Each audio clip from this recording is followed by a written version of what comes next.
అందరికీ నమస్కారం. నేను మీ షణ్ముఖ్. ఆంధ్రప్రదేశ్ రాష్ట్ర ముఖ్యమంత్రి నారా చంద్రబాబు నాయుడు గారు తండ్రి, Andhra Pradesh education and IT minister అయినటువంటి నారా లోకేష్ గారి కొడుకు. ఒకవైపు కొడుకు ఆస్ట్రేలియాలో పెట్టుబడుల కోసం వేట, మరొక వైపు తండ్రి దుబాయ్లో పెట్టుబడుల కోసం వేట. మరి ఏ ఉద్దేశంతో తండ్రి కొడుకులు అంటే ఆయన 70 సంవత్సరాలంటే 7-10 వయసు దాటినా కూడా దేశ విదేశాలకు సైతం వెళ్ళి ఇప్పటికీ ఎక్కడ అంటే నవంబర్ 14-15 తారీఖు జరిగేటువంటి పార్ట్నర్షిప్ సమ్మిట్ కోసము ఎక్కడ సమయాన్ని వృధా చేయకోకుండా స్పీడ్ ఆఫ్ డూయింగ్ బిజినెస్లో భాగంగా తండ్రి కొడుకులు ఇద్దరు పెట్టుబడుల కోసం వీఆర్ హంగ్రీ టు అని చెప్పేసి ఈ పదాలు ఎక్కువగా వాడుతున్నారు నారా లోకేష్ గారు, నారా చంద్రబాబు నాయుడు గారు. మీరు డైరెక్టు ఎంఓయూలతో రండి, మేము టేకప్ చేస్తాం మీ ప్రాజెక్ట్స్ని, మా రాష్ట్రంలో ఇటువంటి వాతావరణం ఉంది అని చెప్పేసి ఒకవైపు నారా చంద్రబాబు నాయుడు గారు దుబాయ్లో మాట్లాడడం జరిగింది. మరొక వైపు నారా లోకేష్ గారు data centre, AI, artificial intelligence, మరి రీసెంట్గా రొయ్యల ఎగుమతి కోసము ఒక స్పా వైరస్ కారణంగా గతంలో బ్యాన్ విధించడం జరిగింది ఆంధ్రప్రదేశ్కు సంబంధించినటువంటి సీ ఫుడ్స్. మరి అవి కూడా తొలగిస్తూ దాని గురించి కూడా చర్చలు జరిపి ఆస్ట్రేలియా ప్రభుత్వంతో ఇప్పుడు ఎగుమతికి కూడా అనుమతులు ఇప్పించినటువంటి సందర్భం మనం అందరం చూసాం. ఇది నారా లోకేష్ గారి కృషి వల్లే జరిగింది. మరి ఈ నారా లోకేష్ అని చెప్పేసి ఈరోజు కశ్మీర్ టు కన్యాకుమారి వరకు ప్రతి రాష్ట్రంలో ఉన్నటువంటి ఐటీ మినిస్టర్లు, ముఖ్యమంత్రులు, అసెంబ్లీల్లో నారా లోకేష్ గారి గురించి ప్రస్తావన ఎక్కడ చూసినా నారా లోకేష్ ఎందుకు వస్తూ ఉంది?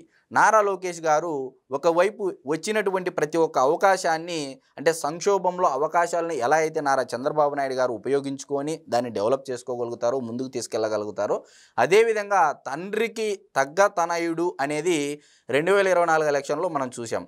తండ్రిని మించిన తనయుడుగా ఈరోజు తనను తాను నిరూపించుకోవాలనేటువంటి తపన, ఒక తపస్సు మాదిరిగా ఈరోజు పెట్టుబడుల వేట జరుగుతూ ఉంది. రీసెంట్గా ముంబైకి వెళ్ళడం చూసాము, దాని తర్వాత ఇప్పుడు ఆస్ట్రేలియాకి వెళ్ళడం చూసాము, అంతకు మునుపు లండన్కి వెళ్ళడం చూసాము.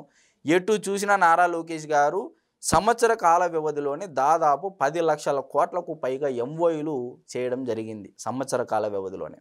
మరి ఇందాక మనం ఒక మాట అన్నాం, నారా లోకేష్ గారి దెబ్బకు పక్క రాష్ట్రాల ముఖ్యమంత్రులు, ఐటీ మినిస్టర్లు కూడా ట్రాప్లో పడ్డారు, ఆయన యొక్క ట్రాప్లో పడ్డారు అని చెప్పేసి ఈరోజు అటు నేషనల్ మీడియాలోనూ ఇటు రాష్ట్ర అసెంబ్లీలో కానీ ఆ రాష్ట్ర మీడియాల్లో కానీ చర్చలు జరుగుతున్నటువంటి పరిస్థితి.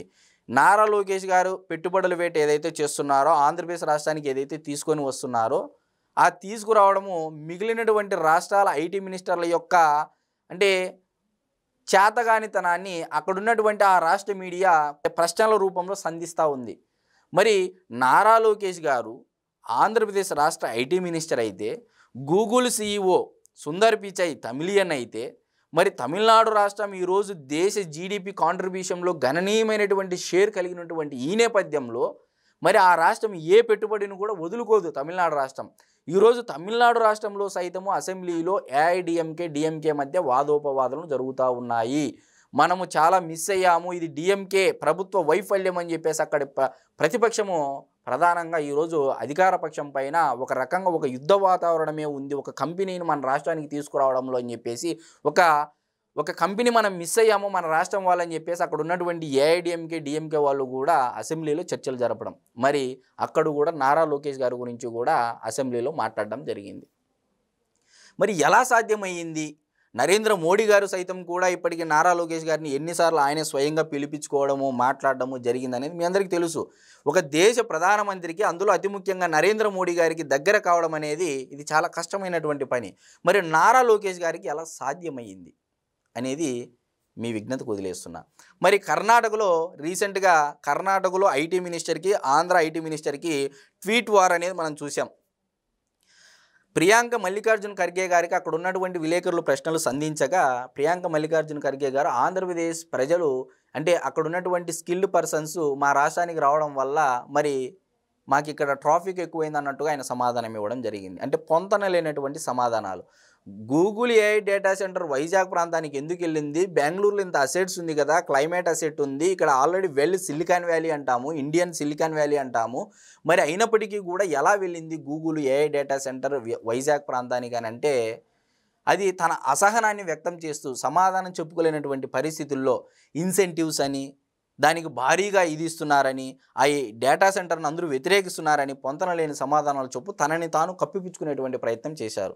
మరి అదే కర్ణాటక రాష్ట్రంలో కూడా ఈరోజు బయోకాన్ ఎండి కిరణ్ మజుందార్ షా, మరి అదేవిధంగా బ్లాక్ బక్ సీఈఓ ఆ రోడ్లపై ఉన్నటువంటి గుంతల గురించి కానీ, మరి ఆ బెంగళూరు మహానగరంలో పేరుకున్నటువంటి చెత్త గురించి కానీ, మరి 2 కిలోమీటర్లకే దాదాపు 1.5 అవర్ అంటే 1.5 గంట సమయం పడుతూ ఉంది ప్రయాణించడానికి, గమ్యం చేరుకోవడానికి అని చెప్పేసి అక్కడ ఉన్నటువంటి ట్రాఫిక్లో ప్రజలు వెదలు పడుతున్నారని చెప్పేసి ఆయన స్వయంగా బ్లాక్ బక్ సీఈఓ కూడా ఒక ట్వీట్ వేయడం జరిగింది. బయోకాన్ ఎండి తన క్లయింట్స్ విదేశీయులు తన కంపెనీని విజిట్ వచ్చేందుకు గాను వాళ్ళు చేసినటువంటి వ్యాఖ్యలు కొంత తను ఫీల్ అయినట్టు, ఎంబారసింగ్గా ఫీల్ అయినట్టు కిరణ్ మజుందార్ షా కూడా తన ట్వీట్ ద్వారా తెలియజేయడం జరిగింది. మరి ఈరోజు బెంగళూరు అనేది ఒక మెట్రోపాలిటన్ సిటీ, సౌత్ ఇండియా కాదు ఎంటైర్ భారతదేశంలోని ఈరోజు టెక్నాలజీకి సంబంధించి సిలికాన్ వ్యాలీ అనేది బెంగళూరు మహానగరానికి ఉంది. మరి ఇటువంటి సమయంలోనే మీకు అక్కడ ఇబ్బంది అవుతే ఆంధ్రప్రదేశ్ మీకు వెల్కమ్ చెప్తా ఉందని చెప్పేసి అక్కడి నుంచి మొదలైంది. నారా లోకేష్ గారికి, కర్ణాటక ఐటీ మినిస్టర్కి ఒక ట్వీట్ వార్ అనేది జరుగుతూ ఉంది. భారతదేశాన్ని ఎంచుకుంది గూగుల్ అని చెప్పేసి ఆయన కూడా రీసెంట్గా ఒక ట్వీట్ వేయడం జరిగింది. మరి మరొక వైపు మన పక్కనున్నటువంటి తెలంగాణ రాష్ట్రం, మరి తెలంగాణ రాష్ట్రం కూడా ఈరోజు తెలంగాణ రాష్ట్రంలో ఉన్నటువంటి ప్రజలు కూడా కొంతమంది అంటే చదువుకున్నటువంటి ఎడ్యుకేషన్ పర్సన్స్ కూడా ఈరోజు నారా చంద్రబాబు నాయుడు గారు ఉన్నందువల్లే, దానికి తోడు నారా లోకేష్ గారి కృషి వల్లే ఈరోజు అంత పెద్ద పెట్టుబడి దేశంలోనే స్వాతంత్ర్యం తర్వాత ఇంత పెద్ద ఎఫ్డిఐ ఫారిన్ డైరెక్ట్ ఇన్వెస్ట్మెంట్ 1,33,000 కోట్ల రూపాయలతో వైజాగ్ ప్రాంతాన్ని ఎంచుకోబడింది. ఇంత పెద్ద తెలంగాణలో ఉన్నటువంటి హైదరాబాద్ మెట్రోపాలిటన్ సిటీని కాదని, బెంగళూరులో ఉన్నటువంటి మెట్రోపాలిటన్ సిటీని కాదని, తమిళనాడులో వెల్ ఎస్టాబ్లిష్డ్ సిటీసు నగరాలు ఉన్నా కూడా అక్కడికి రానటువంటి పరిస్థితి. మరి ఇప్పుడు డిఫెన్స్లోకి వెళ్ళారు ఐటీ మినిస్టర్లు, అక్కడ రాష్ట్రంలో ఉన్నటువంటి ముఖ్యమంత్రులు. ఇప్పుడు ప్రతిపక్షాలకు ఇది ఒక అవకాశంగా మారింది. నారా లోకేష్ గారి యొక్క పట్టుదల, ఈయన చేసేటువంటి కృషి, ఆ రాష్ట్రానికి తెచ్చేటువంటి పెట్టుబడులు మిగిలినటువంటి రాష్ట్రాలలో ఇది ఒక పెద్ద తలనొప్పిగా మారింది. ఎందుకంటే ఈయనను అందుకోవడం మన వల్ల కావట్లేదు, నారా లోకేష్ గారి స్పీడ్ను మనం అందుకోవడం కావట్లేదు. ఎందుకంటే నారా లోకేష్ గారు స్పీడ్ ఆఫ్ డూయింగ్ బిజినెస్తో దూసుకొని వెళ్తూ ఉన్నారు. మరి ఒకవైపు తండ్రి కూడా దుబాయ్కి వెళ్ళడం జరిగింది నారా చంద్రబాబు నాయుడు గారు పెట్టుబడుల వేట కోసము. మరి మరొక వైపు ఆస్ట్రేలియాలో దీపావళి పండుగ కూడా ఇంటికాడ జరుపుకోకుండా, ఆయన ఫ్యామిలీతో గడపకోకుండా ఏకంగా ఆస్ట్రేలియాకి వెళ్ళి అక్కడ 5 రోజుల పాటు పెట్టుబడుల వేటలో అక్కడ ఉన్నటువంటి చాలా యూనివర్సిటీలను ఆస్ట్రేలియా హై కమిషన్ కూడా ప్రభుత్వం తరపున కూడా నారా లోకేష్ గారిని ఆహ్వానించినటువంటి పరిస్థితి. ఒకవైపు దేశ ప్రధానమంత్రి, మూడోసారిగా ప్రధానమంత్రిగా చేస్తున్నటువంటి నరేంద్ర మోడీ గారు సైతం కూడా వ్యక్తిగతంగా ఫ్యామిలీతో సహా దాదాపు 2 గంటల సమయం కేటాయించినటువంటి పరిస్థితి. ఎప్పుడు ఆంధ్రప్రదేశ్ రాష్ట్రానికి సంవత్సర కాల వ్యవధిలోనే ఇప్పటికి 4 నుంచి 5 సార్లు దేశ ప్రధానమంత్రి ఆంధ్రప్రదేశ్కు రావడము, మరి వచ్చినటువంటి ప్రతిసారి నారా లోకేష్ గారిని గుర్తుకు చేసుకుంటూ నా దగ్గరికి రావా, నేను పిలిస్తే కానీ రావా అని చెప్పేసి 2-3 సార్లు ఆయన స్వయంగా చెప్పి ఆయన పిఎం ఆఫీస్ నుంచి కాలు తెప్పించుకోవడము. అంటే ఎలా ఉందంటే ఈరోజు నారా లోకేష్ గారు ది మోస్ట్ స్పీడ్ అంటే eligible and fastest growing youth leader, ఎవరైనా ఎమర్జింగ్ లీడర్ ఉన్నారు దేశంలో అంటే నారా లోకేష్ గారు మొదటి ప్లేస్లో ఉన్నారనేది మనం ఖచ్చితంగా చెప్పొచ్చు. ఒకవైపు నారా లోకేష్ గారు తన యొక్క సంబంధాలను, వ్యక్తిగత సంబంధాలను కూడా ఈరోజు ఢిల్లీలో అంతే స్పీడ్గా పోతూ ఉన్నారు. కంపెనీల పరంగా పాలసీలు చేంజెస్లు కూడా తన టీము పటిష్టంగా ఉండడం వల్లే నారా లోకేష్ గారు దూసుకొని పోతున్నారనేది ఈరోజు ప్రతిపక్ష పార్టీలో కూడా చర్చ నడిచేటువంటి పరిస్థితి. మరి ఎట్టకేలకు నారా లోకేష్ గారి ట్రాపకు, నారా లోకేష్ గారి దెబ్బకు విలవిల్లాడుతున్నటువంటి పక్క రాష్ట్రాలు అయితే మనం ఖచ్చితంగా చెప్పొచ్చు. అందరికీ నమస్కారం.